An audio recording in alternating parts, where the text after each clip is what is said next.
I'm here with Adam and Ollie after the game against AFC Sudbury. A fantastic game in tough conditions. Yeah, the conditions were very tough. When we got here, we went out and obviously looked at the pitch, and it was very, very heavy, just about playable. But it was the same for both sides. It was a good competitive game of football, and I think a draw was probably a fair result at the end of it. We had a couple of chances to double our lead, but it's come back to haunt us towards the end of the game.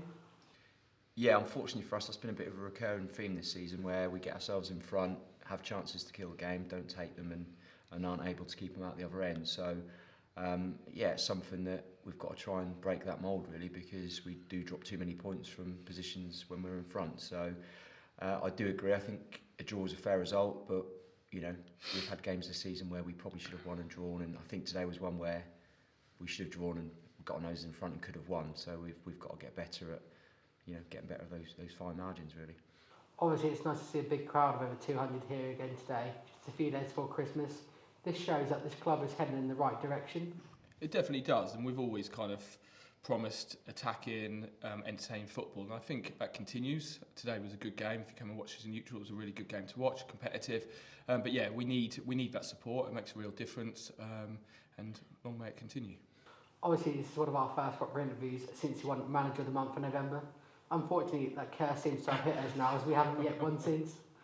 Yeah, it has. I did think when it was announced, to be fair, it's always a curse. But we've had, December's games have been tough. We've played some good sides, and we're not far off.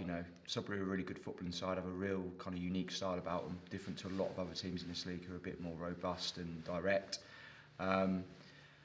And the bit I was disappointed with the most today was I didn't think we capitalised physically in a game where we could have done, and that was a disappointing thing from our perspective. But we've not lost the game, and we've got go into Surham next week. We've got to look to try and get a positive result there, which will keep us in and around where we want to be in the table. Obviously, as you mentioned, we travel to Surham. Will we look to build on today's point and maybe try and gain a possibly 3 going into the new year? Yeah, definitely. We looked at today's game. We saw a game that we could possibly get 3 points from, and it'll be no different next week. But let's not underestimate them. They're a good team. They beat us here earlier in the season, and we definitely need to set up to compete and hopefully get something from the game.